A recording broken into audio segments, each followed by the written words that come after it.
오늘 이 말씀을 통해서 하늘 문을 여는 감사라는 주제로 하나님의 말씀을 나눠보려고 합니다. 사도 바울이 감사라는 말을 말했죠.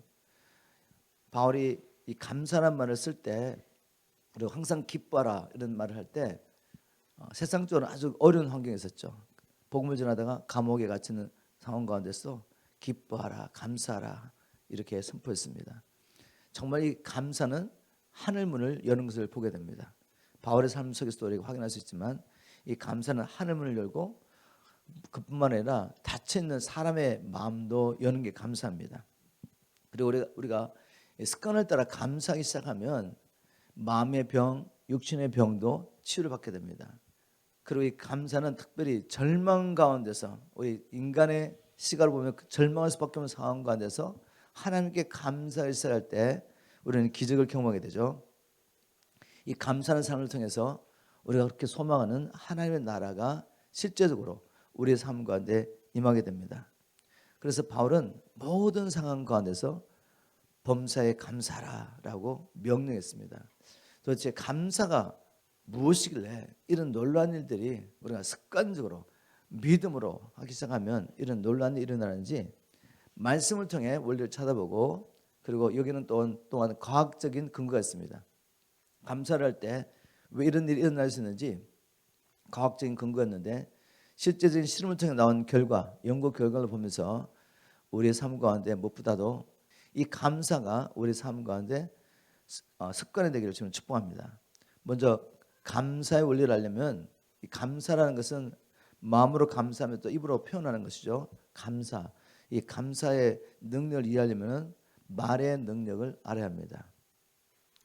잠언 11장 11절에 보면 성읍은 정직한 자의 추근을 인하여 흥황하며 또 악한 자의 악한 말을 인하여 무너지니라. 이 한 도성이 부흥하고 한 도성이 무너지는 것이 사람의 말에 달려있다. 뭐 가정도 마찬가지겠죠. 개인의 삶도 마찬가지입니다. 말 때문에 가정이 무너지기도 하고 또 무너지던 가정이 살아나기도 합니다. 여러분, 이 말씀 정말 믿으십니까? 잠언 18장 21절에 보니까 혀는 사람을 죽일 권세도 있고 살릴 권세도 있다.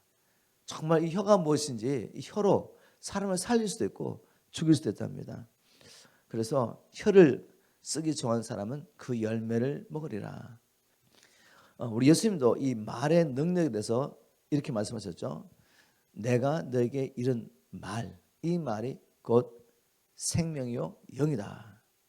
주님께서 무리들에게 또 제자들에게 말씀을 선포하셨는데, 주님 어떤 믿음으로 말씀을 선포했다고요? 주님의 입에서 나오는 이 말이 생명인 것을 믿었습니다. 이 말로 살릴 수 있다는 걸 믿었죠. 그리고 주님께서 말씀을 선포하는데 주님 안에서 역사하는 성령께서 그 말을 통해 역사할 걸 믿음으로, 또 말이 영이라고 했습니다. 여러분, 말은 영입니다. 그런데 이 말은 생명이 될 수도 있고 아니면 사망이 될 수도 있습니다. 어떤 영에 붙잡혀서 말을 하느냐에 따라서 우리가 도시를 세울 수도 있고 가정을 세울 수도 있고 살아난 자를 세울 수도 있고 아니면 무너뜨릴 수 있는 것이죠. 이 말씀을 꼭 마음에 새기시고, 여러분, 우리가 입을 열어서 어떤 말을 할 것인지 늘 결정해야 됩니다. 싸움이죠, 싸움. 그래서 우리 주님께서는 이 말의 역사를 아시기 때문에, 말의 영향을 아시기 때문에 이렇게 말씀하셨죠. 마태복음 12장 36절에 보면 너희가 무슨 무익한 말을 할지라도 최후의 심판날, 마지막 날에 그 말에 대해서 스스로 책임을 져야 한다. 우리 말 책임져야 된답니다. 만일 우리가 예수 그리스도 안에 있는 이 용서와 제사함이 없다면 말 때문에 심판을 받아서 우리가 형벌을 받게 됩니다. 주님께 감사하는 것은 우리가 어떠한 죄를 지었다 할지라도 예수 안에서 우리가 용서받을 수 있다는 예수의 보혈의 능력이 우리에게 있죠. 그럼에도 불구하고 우리가 그걸 믿는다고 밖에 나가서 마음껏 살인하는 사람이 있습니까? 우리가 예수의 보혈의 능력으로 우리가 재산 받을 수 있다고 나가가지고 우리가 악한 일을 하는 사람이 있냐, 그죠? 아니죠, 그죠? 그게 죄인 것을 알기 때문에 우리가 그렇게 살지 않습니다. 그런데 여러분, 이 말로 사람을 죽일 수 있다니까요. 말로 사람을 죽일 수 있는데 우리가 말로 늘 칼을 들고 사람을 죽이는 것이 아니라 이제는 이 칼을 들고 살려야죠. 수술하고, 그죠? 회복하고. 왜냐하면 우리 주님께서 심판날에 당신들이 내뱉은 아무리 사소한 말이라도 다 스스로 책임을 져야 합니다라고 말씀하셨기 때문에 성경적인 원리를 보니까 말에 정말 능력이 있습니다. 이 말의 능력을 생각할 때 우리가 부정적인 말이 아니라 긍정적인 말, 살리는 말하는 게 그렇게 중요한 거죠. 그 중에 하나가 오늘 주제는 감사죠. 감사를 할 때 살아나는 역사가 있습니다. 감사를 하기 시작할 때 무너진 관계가 회복이 되죠. 일본의 마사루 에모토라는 박사가 이 말의 능력을 8년 동안을 실험했습니다. 물을 가지고. 여러분 아마 여러분 가운데 아마 이분이 쓴 책 물은 답을 알고 있다라는 책을 읽은 분도 계실 텐데 저는 이제 말씀을 통해서 말의 능력을 발견하고 또 여러분도 경험하셨지만 킹덤 파워 캠프 때 그 하나님의 영적인 원리를 따라 말씀을 선포함으로 하나님께서 어떻게 역사하는 것을 경험한 사람이기 때문에 이런 과학적인 원리를 또 발견하는 것은 제게는 아주 큰 발견입니다. 제가 마사루 에모토라는 그 일본 분이신데 이분이 쓴 책을 읽어봤는데 그분은 이 물을 8년 동안 관찰하면서 놀라운 원리를 발견한 거죠. 그분이 쓴 물은 답을 알고 있다는 책의 내용의 일부분만 제가 한번 읽어보겠습니다. 이렇게 말했습니다. 물의 결정사진은 우리에게 많은 메시지를 보냅니다. 좋은 음악을 들려줬을 때 그런 데는 참으로 아름다운 결정, 좋은 음악을 들려줬더니 물이 변하는 거죠. 현명을 가지고 관찰해 보니까 좋은 음악을 들려줄 때 물이 형체가 바뀝니다. 그래서 좋은 그림을 그려준다 이렇게 표현했는데 그런 데는 참으로 아름다운 결정 그리고 물을 향해 고맙습니다, 감사합니다 라는 말을 그냥 보여줬대요. 보여줬을 때 이 물이 바뀌는 현상을 찍었고 그 다음에 또 반대로 이 망할 놈 이런 욕을 보여줬을 때 나타나는 선명한 대비를 그는 찍었습니다. 사진으로. 책에 보면 그분이 찍은 영상이 올라와 있죠. 그것은 우리 인간이 어떻게 살아야 하는지를 가르쳐줍니다. 물을 알면 알수록 신의 존재를 부정할 수 없습니다. 하나님이 살아계시지 않다면 이런 일은 일어날 수 없다는 거죠. 이 말을 통해 선한 말, 좋은 말, 감사합니다, 고맙습니다 이런 말을 하면 아름다운 형체로 물이 바뀌고 또 악한 말을 할 때 이 물의 형체가 끼어지는 거죠. 그래서 마사루 에모토 박사는 사랑과 감사라는 단어를 말할 때 물의 결정체가 규칙적이고 선명하며 정교하고 아름다운 모습으로 변화된 것을 보았다라고 말합니다. 아주 정교하고 아름다운 레이스 모양이 되었다. 반면에 물에게 너는 내게 깊은 상처를 주어서 너를 죽여버릴 거야 이런 부정적인 말을 했을 때 그리고 물을 관찰해 봤더니 물의 이 결정체가 뒤틀리고 파괴되고 분열된 상태였다라고 고백했습니다. 마사루 에모토 박사의 연구를 통해서도 알 수 있는 것처럼 긍정적인 말은 긍정적인 결과 영향력을 미치죠. 그리고 부정적인 말은 부정적인 영향을 미치는 것을 알 수가 있습니다. 그래서 이 마사루 에모토 박사는 이렇게 말했습니다. 당신 정말 건강하고 싶으면 긍정적인 말을 해라 이렇게 말했습니다. 이유는 우리 몸의 70%가 물이죠. 근데 물로 가득 찬 이 몸에다가 늘 이 부정적인 말을 하면 어떻게 되겠습니까? 물의 결정체가 뒤틀리고 깨어지는 거죠. 그래서 그것이 몸에 영향을 미칩니다. 건강에 이 영향을 미치는 거죠. 저는 이것이 성경적인 분명한 근거였다고 믿습니다. 우리 예수님 말씀을 통해 알 수 있는 것처럼 예수님은 성령이 충만하셔서 진리를 선포하셨기 때문에 그 말을 통해서 살리는 역사, 치유 역사가 일어났던 거죠. 그런데 반면에 세상의 영이 충만해가지고 우리가 악한 말을 부정적인 말을 하게 된다면 세상의 영이 역사하지 않겠습니까? 하나님의 영이 계속 역사를 하는 것과 세상의 영이 그 말을 통해 역사하는 것과 어떤 결과가 나오겠습니까? 살리는 역사와 무너뜨리고 파괴하는 역사, 죽이는 역사 분명히 대조가 되는 것이죠. 이번에 이제 이런 깊은 영적인 원리는 알지 못하셨지만 말의 영향력을 분명히 보고 이렇게 책을 썼습니다. 자, 또 다른 분들 계십니다. 넬슨과 칼라바라는 분이 있는데 이분들은 말뿐만 아니라 감정, 이 감정은 보이지 않잖아요, 그죠? 말은 나타나니까 알 수가 있지만 감정은 단지 느끼는 겁니다, 그죠? 네, 이 감정에도 파워가 있다.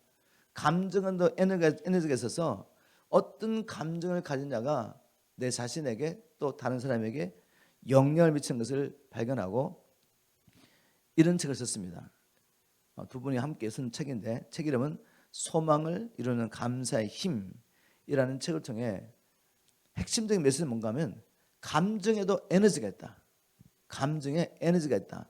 생각, 보이지 않는 생각, 우리 마음속의 생각에도 에너지가 있는데 긍정적인 에너지를 내기도 하고 부정적인 에너지를 내기도 한다. 우리가 어떤 감정, 어떤 생각을 가지냐에 따라서 그 에너지의 파장이 달라진다는 거죠. 아주 재밌습니다, 여러분. 근데 저는 이 책을 보면서 야, 정말 하나님 말씀은 진리구나 다시 확인했습니다. 자, 왜 그렇게 제가 그렇게 생각하는지 한번 보겠습니다. 그들은 이렇게 말했습니다. 감사의 힘을 이해하려면 먼저 우리의 삶이 에너지로 이루어졌다는 사실을 깨달아야 합니다. 우리의 삶, 우리가 보는 모든 것, 보이지 않는 것까지도 에너지로 됐답니다. 뭐라고 말했냐면 의자나 강아지, 의자는 무생물체죠, 그죠? 생명이라는 게 없죠. 그리고 강아지 생명체입니다. 그런데 의자나 강아지는 어쨌든 형체를 가지고 있잖아요, 그죠? 이 의자와 강아지도 에너지가 있고 그 다음에 보이지 않는 것, 저 감정이죠. 감정, 생각은 보이지 않죠. 그럼에도 불구하고 그게도 에너지가 있다고 말합니다.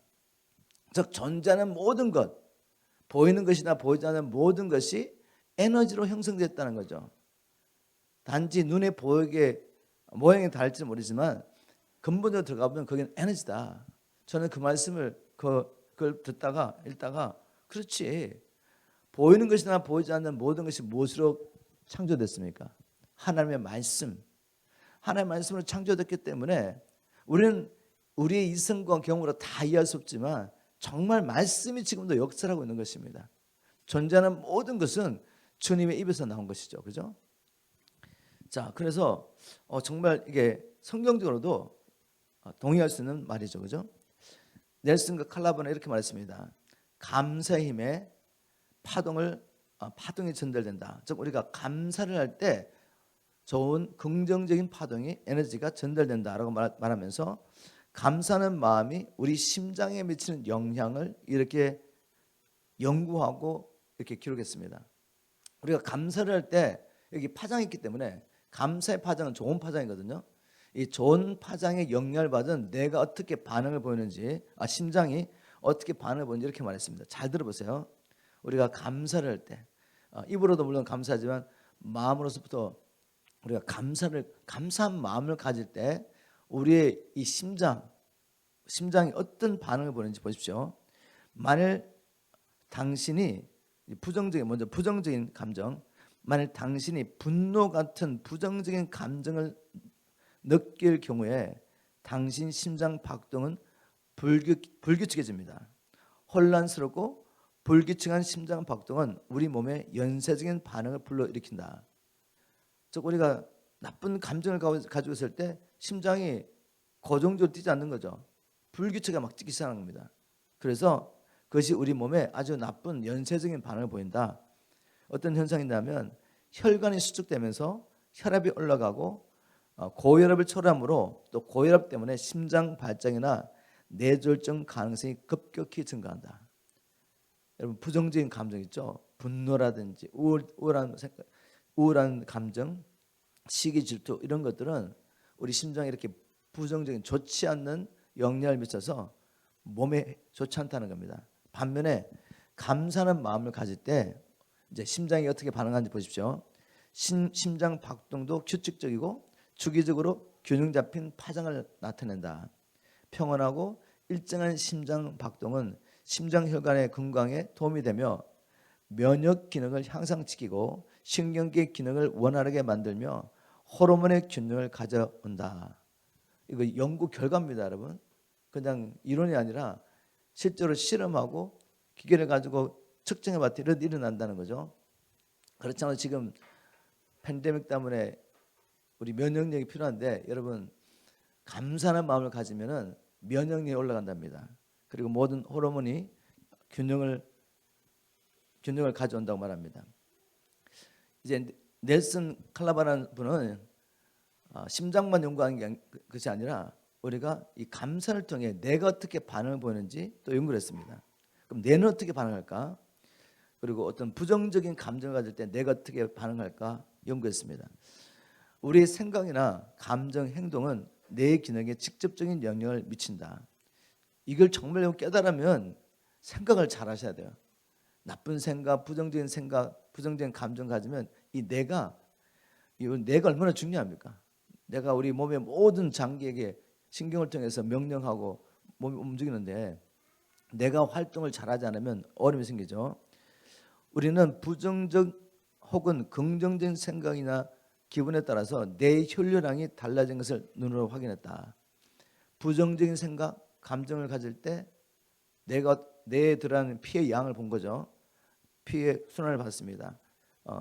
긍정적인 생각할 때, 부정적인 생각할 때 내 혈류량을 봤더니 부정적인 생각이나 감정에 사로잡혀 있을 때 전체적으로 내 혈액의 양이 감소했는데 특히 아랫부분 손의 혈류량이 크게 줄어들었다. 부정적인 감정을 생각을 갖고 있는데 갑자기 혈액의 흐름이 줄어드는 거죠. 어디에? 특별히 손에는 어떤 기관입니까? 몸을 움직이는 기관이잖아요. 그죠? 그래서 이렇게 말했습니다. 당신은 화가 났을 때 몸이 마음대로 움직여지지 않으며 신체 기능이 원활하지 않았던 경험이 있을 것이다. 그렇죠? 화가 났을 때 말도 잘 안 나오잖아요. 그죠? 몸도 잘 안 움직여. 어떻게 할지 몰라. 이렇게 막 부들부들 떨면서. 왜 그러냐? 화가 났을 때 머리에 특히 손의 혈류량이 줄어들기 때문에 그런 현상이 나타난다는 거죠. 결과적으로 부정적인 생각과 분노, 적개심, 절망감, 근심, 불안감, 우울증 같은 감정은 부정적이고 파괴적인 행동을 보이도록 유도한다. 반면에 감사하는 기분을 느낄 때 내 혈류량이 부정적인 생각을 할 때보다 크게 증가한 것을 보았다. 감사한 생각을 가질 때 내 활동이 활발해지고 몸의 모든 부위가 최대한의 기능을 발휘한다라고 강조했습니다. 감사할 분명한 동기가 생깁니까, 여러분? 영적으로도 영향을 미치지만 우리 몸에 나의 생각, 감정이 영향을 미치는 거죠. 그래서 이 의사들 하는 말이 이 몸의 질병의 원인 80% 이상이 마음으로부터 온다. 또 이런 말도 이제 이해가 되시죠? 과학적으로 증명한 거 아니겠습니까? 상한 마음이 상했으면 마음이 병든 사람들, 그래서 생각과 감정이 부정적인 사람들은 그것 때문에 몸이 병들기 시작하는 겁니다. 이 몸의 병의 80% 이상의 원인이 마음의 병으로부터 온다라고 말했는데 이분들의 연구하고 이렇게 매치가 되죠. 그래서 이분들이 이제 실험을 해봤습니다. 이런 원리를 깨달았으니까 사람들을 모아가지고 감사회라고 만들어가지고 사람들에게 몇 주 동안에 당신들 의지를 가지고 한번 감사하는 마음을 가지고 감사하는 말을 하면서 훈련을 해보자. 그리고 다 모여가지고 검사를 한 거죠. 그랬더니 놀란 일이 일어났습니다. 한 분은 이렇게 감사 모임에 회원증 한 사람이 이렇게 자기의 경험담을 이야기했습니다. 저는 감사하는 마음이 큰 효과를 가질 것이라고 그렇게 기대하지 않았대요.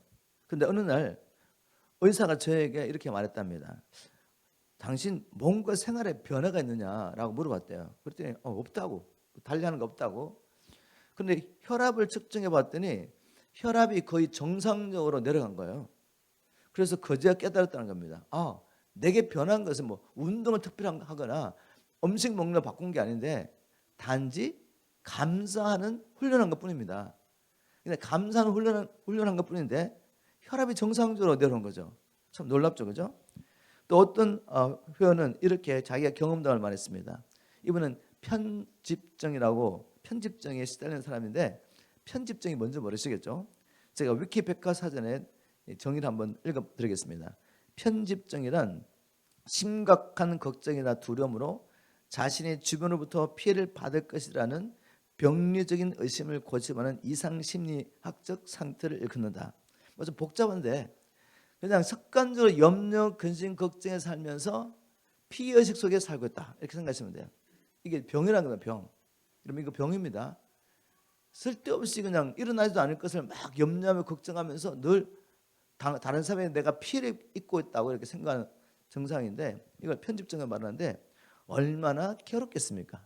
이렇게 살면 늘 염려, 걱정 가운데 살고 자기가 피해자라고 늘 생각하면서 사는 거죠. 자, 이런 사람이 있었는데 이 사람이 무슨 일이든 느긋하게 기다리지 못하고 항상 안달하고 조바심을 내는 것이 습관처럼 되었답니다. 그런데 하지만 어느 날 새로운 세계가 열렸습니다. 저는 감사를 하면 할수록 점점 모든 일에 대한 집착에서 벗어나는 제 모습을 발견할 수 있었습니다. 저는 이제 사소한 일에 걱정하고 근심하지 않아요. 그리고 사고력이 정돈되어 자신을 들볶지 않고 명료하게 결정을 내리게 되었습니다. 라고 감사 모임에 온 한 분의 경험담이었습니다. 여러분, 이런 실적인 경험담을 통해서도 감사를 생활할 때 우리의 몸뿐만 아니라 마음이 이렇게 치유되는 게 보이시죠? 몸과 마음이 치유지면 물론 관계도 치유가 됩니다. 우리 이 감사의 원리를 나누면서 제가 다시 한번 한 가지 강조를 하고 또 성경적인 예를 한번 들어보면서 이게 정말 성경적인 원리다라는 것을 다시 한번 강조하고 싶습니다. 제가 반복해서 말하지만 이 감정, 생각에도 에너지가 있다는 겁니다. 꼭 기억하세요. 내가 말로 하지 않아도 내 감정, 내 생각만 하고 있는 겁니다. 그런데 이 부정적인 생각과 그 생각을 통해 나타나는 이 감정을 갖고 있으면 이 에너지, 여기 에너지가 있다는 거죠. 그래서 반드시 어떤 일이 난다? 부정적인 생각과 감정 때문에 가지고 있는 이 에너지는 이게 에너지입니다. 자석과 같아가지고 내 삶 가운데 절대로 긍정적인 일을 끌어들이지 않습니다. 부정적인 일을 끌어들이는 거죠. 살리고 치료하는 이런 역사가 아니라 상처 있고 또 깨어지고 무너지는 이런 일들이 삶 가운데 끌어들이게 된다는 거죠. 이 부정적인 감정과 생각이. 제가 한번 성경적으로 이게 성경적이다, 이걸 한번 증명해 보겠습니다. 여러분 욥 잘 아시죠? 욥, 그죠? 욥은 그 당대에 의인이었는데 하루는 하나님께서 다른 천사들과 함께 회의를 하시는지 이렇게 모였는데 그때 사단이라는 존재가 나타났습니다. 아주 재밌는 사건이죠. 우리 이성으로는 이해가 되지 않지만 사단이 나타났어요. 그때 주님께서 욥을 막 자랑하십니다. 너 어디 갔다 와서? 그랬더니 세상을 두루 다니고 왔다고. 그랬더니 주님께서 막 욥을 막 자랑하세요. 야, 너 욥 봤니? 욥같이 어려운 자가 있니? 막 하나님께서 막 자기 아들을 막 자랑한 거죠. 그랬더니 이 송사하는 자 막 송사하기 시작합니다. 하나님, 당신이 욥을 그렇게 지켜주시고 보호하시고 축복하시니까 그렇게 하나님 앞에 사는 것이지, 그 축복을 한번 다 거두어 가보십시오. 반드시 그가 당신을 저주할 거라고. 그래? 그럼 해봐. 그 대신 그 생명을 손대지 마. 그래서 이 마귀가 가가지고 하루아침에 욥의 모든 걸 취해갑니다. 갑자기 우리 말하면 깽단대로 나타나가지고 자기 모든 소유를 다 가져가 버리고, 아이들이 집에서 막 잔치라고 하는데 갑자기 돌풍이 불어가지고 집이 무너지면서 애들이 하루종일 다 죽어버리고, 그리고 근데 갑자기 자기도 막 병이 걸려가지고 막 몸에 뭐 두드러기가 나는지 간지러워가지고 막 너무 괴로워하죠. 하루아침에 모든 걸 다 잃어버렸습니다. 자, 우리가 여기까지만 보면 안 되는 거죠. 우리 어떤 논리가 있냐면 하나님이 허락하지 아니하면 어떤 일도 일어나지 않습니다. 그럼에도 불구하고 또한 이 땅에서 어떤 역사가 나타나려면 반드시 우리 쪽에서 선한 일이든 이런 부정적인 사건이든 우리가 문을 열지 않으면 절대로 일어나지 않습니다. 이게 원리예요, 원리. 꼭 기억하세요.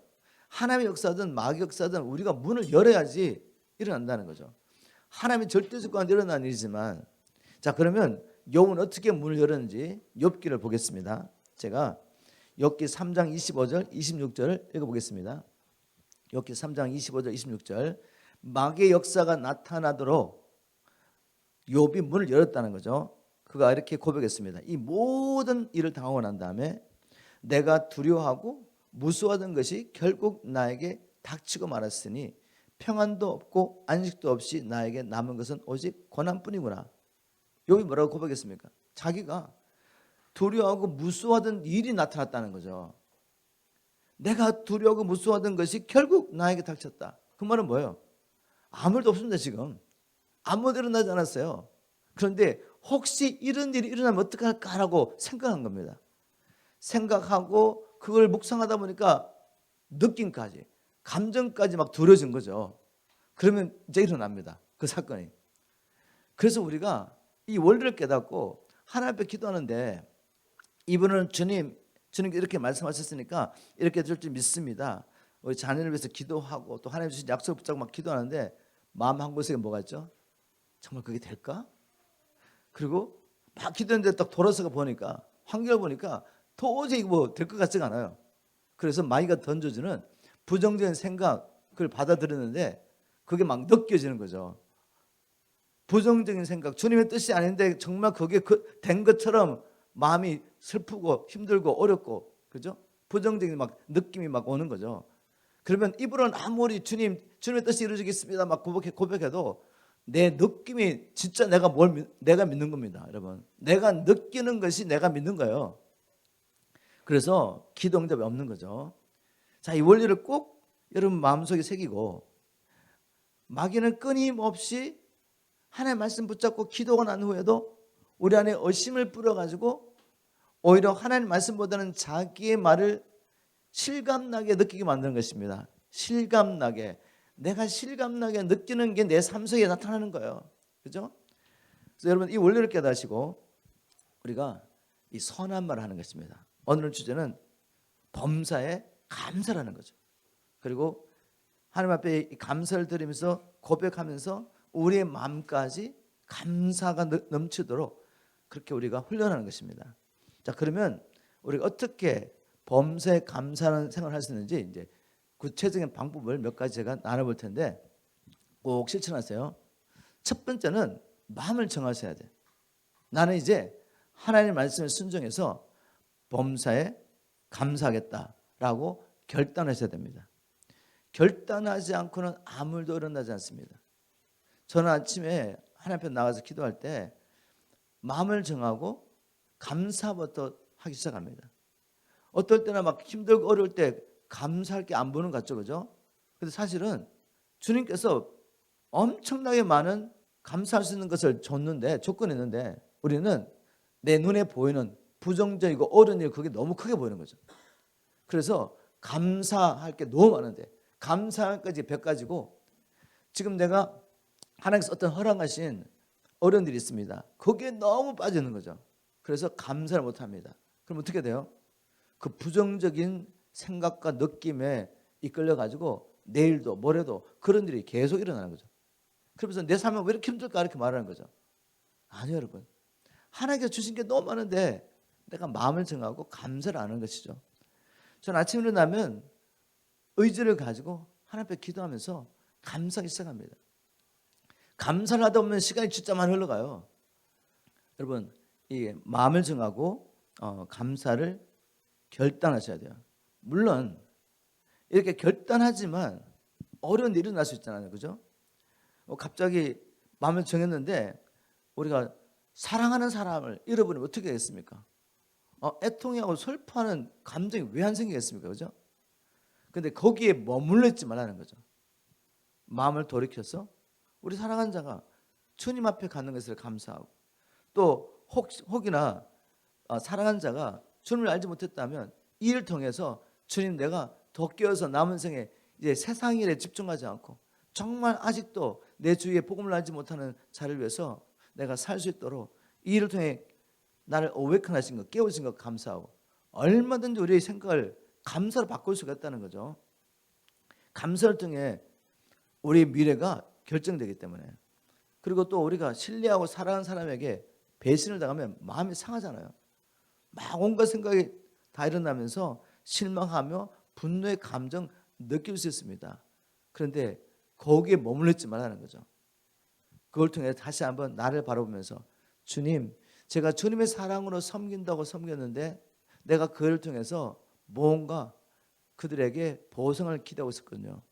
제가 주님의 사랑으로 사랑하지 못했던 죄를 용서해 주십시오. 그리고 이를 통해서 제가 다시 한번 내가 사는 것이 아니라 내 안에 주님이 사시는 것을 믿고 고백할 수 있게 하신 것을 감사합니다. 주님, 이제는 정말 주님이 나를 통해 사십시오. 그리고 내 안에 주님의 사랑이 없는 것을 발견했습니다. 얼마든지 이렇게 좋은 방향으로 생각하면서 하나님 앞에 감사를 드릴 수가 있는 거죠. 사업이 갑자기 망해 길바닥에 나갔는데 감사가 안 나올 수 있잖아요, 그죠? 그러나 그때도 우리는 얼마든지 감사했습니다. 주님, 그래도 사지가 멀쩡하네요. 주님, 그래도 제가 살아있네요. 그런데 주님께서 어떤 방법을 통해서든지 우리에게 주신 사명 때문에 이 땅에 살게 했습니다. 다시 말해서 이렇게 감사하다 보면 그런 환경도 바뀐다는 거죠. 그러나 원망과 불평하면 그런 환경들이 계속 반복됩니다. 그래서 우리가 감사하기로 결단하기를 지금 축복합니다. 아멘. 이제는 감사를 결단하는 거죠. 그러난 다음에 우리가 또 범사에 감사라면 뭘 믿어야 됩니까? 하나님이 허락하지 않으시면 어떤 일이 일어나지 않습니다. 그렇다면 우리가 주님 안에 있다면 뭘 믿어야 됩니까? 하나님의 사랑과 우리를 향하신 주님의 그 신실하심이 영원한 것입니다. 우리가 죄인 됐을 때, 원수 됐을 때 주님이 우리를 사랑하셔서 자기의 독생자를 주셨다는 이 하나님의 사랑을 붙잡는 것입니다. 그리고 예수 그리스도 안에서 주님께서 우리에게 약속하신 그 모든 것은 반드시 이루어질 것입니다. 그래서 하나님의 사랑과 신실함 가운데서 하나님이 내게 이걸 허락한 것입니다. 그렇다면 이 일을 통해서도 선을 이루실 것을 우리가 믿을 수가 있죠. 하나님을 향한 믿음, 이 믿음 때문에 감사하시는 것입니다. 바울 같은 사람이 주님 말씀에 순종해서 마게도냐에 가서 빌립보에 가서 복음을 전하다가 붙잡혀가지고 채찍에 맞고 감옥에 갇혔어요. 그때 바울은 뭘 결정했죠? 하나님 앞에 감사하고 기도하고 찬양을 결정했습니다. 만약 바울과 실라가 그때 하나님, 우리 하나님 말씀에 순종해 여기까지 왔는데 왜 우리가 억울하게 이렇게 감옥에 갇혀야 됩니까? 우리가 다른 곳에 가야 되는 게 아닙니까? 뭐 이렇게 말했다면 어떻게 되겠어요? 역사가 바뀌었겠죠. 근데 바울은 범사에 감사를 했습니다. 사나 죽으나 주를 위해서, 그리스도를 위해서 복음에서 살기로 결정한 사람이니까 하나님 감사합니다. 주님을 찬양합니다. 예수 그리스도의 고난에 참여할 수 있도록 은혜 주신 것을 감사합니다. 우리의 이 고난을 통해서 부활의 능력이 나타나고 또 누군가는 살게 될 것을 믿습니다. 저는 바울의 마음을 헤아리면서 그렇게 기도한 겁니다. 이렇게 감사할 때는 어떻게 됐습니까? 주님이 직접 나타나신 거죠. 하나님께서 천군천사를 데리고 바울뿐만 아니라 바울과 함께 그 감옥에 갇혀 있는 수많은 죄수들에게 하나의 임재를 나타내시는 거죠. 그래서 그날 간수장과 그 온 가정이 살아나는 역사가 나타난 거죠. 마음을 정했기 때문에, 그리고 범사의 주님을 신뢰했기 때문에 우리가 하나님의 사랑과 신실하심을 믿으면 범사에 감사할 수 있습니다. 그리고 우리가 또 이 입으로만 감사하지 말고 진심으로 하는 게 굉장히 중요합니다. 즉 느낌이 굉장히 중요한 거죠. 감사하는 마음을 가지는 게 중요한 거죠. 물론 이제 미국에는 마트에 가도 그런 게 없는데 한국에 가시면 이 마트에 들어가면 방송에 막 제가 이렇게 센서가 딱 작동해 가지고 제가 정문을 딱 통과하면 어서 오십시오라고 말하면서 우리 어떤 매장을 찾아준 거 감사합니다 뭐 이렇게 막 말이 나와요. 그 기계로 녹음된 목소리를 듣고 여러분이 막 감동을 막 느낍니까?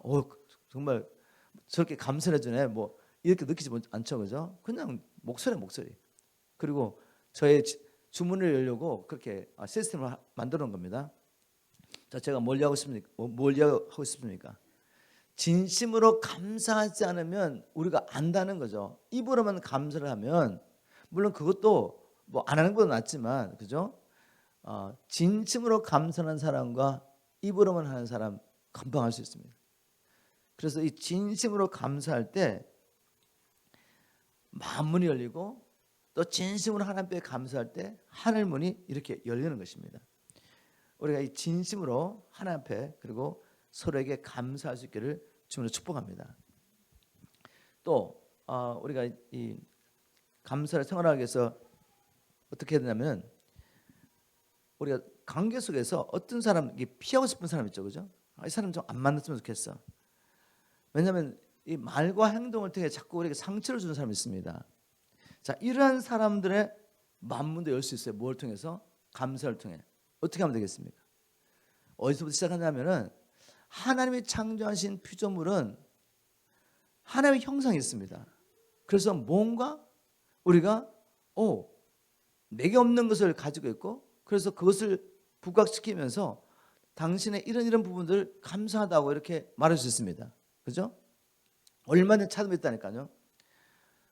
어떤 면에서 우리하고 너무 달라가지고 늘 부딪히는 배우자에게 있는 어떤 것들이 기질이 있죠. 기질이라든지 그게 사실은 내게 너무 약하기 때문에 하나님께서 밸런스를 맞추려고 주신 게 있습니다. 그죠? 다 있죠. 저하고 제 아내하고 이 Strength Finder, 강점을 찾는 어떤 프로그램이 있는데 거기 테스트를 보면 제가 강하다고 나와 있는 한 5가지가 있어요. 근데 그 5가지가 우리 헬렌 사람에 한 가지도 없습니다. 너무 신기하죠. 제 강점이 5가지 쫙 나열됐는데 그 5가지 내가 가진 강점 가운데 제 와이프는 하나도 없단 말이에요. 그런데 제 와이프가 더 강점이라고 말하는 이 5가지가 제게는 다 약점이에요. 약점. 그리고 하나님 얼마나 퍼펙트하십니까? 이걸 매치시켜가지고 거기도 보면, 책에도 보면 당신은 이것이 강하고 또 당신의 이런 약점이 있는데 당신의 삶이 온전하게 되려면 당신의 약점이 강점인 사람과 만나야 됩니다. 그게 배우자든지 동역자든지. 저는 퍼펙트한 사람 만난 거죠.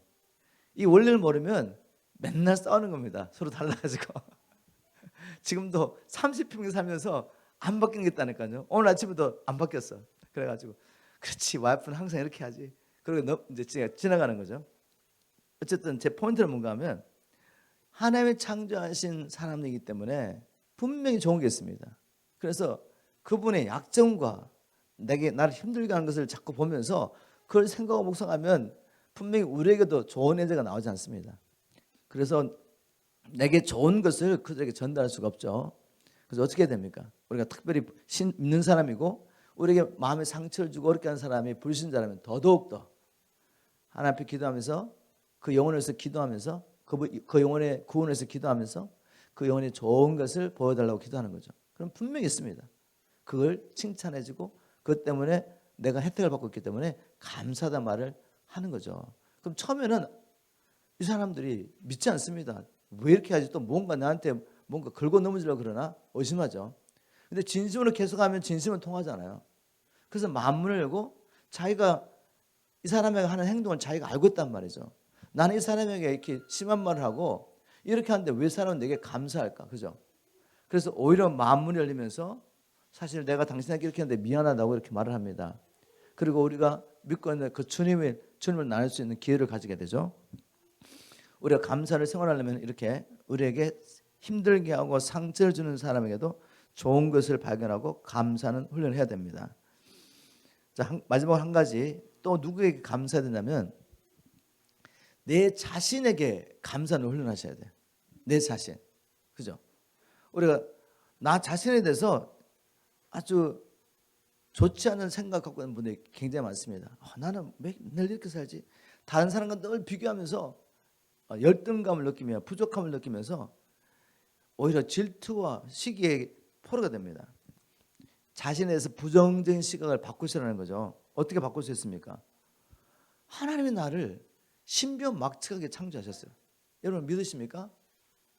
우리는 하나님의 걸작품이에요. 하나님의 이 형상이 좀 끼어진 부분이 있지만 그럼에도 불구하고 원래 하나님의 디자인하신 우리의 모습은 너무 아름답습니다. 걸작품입니다.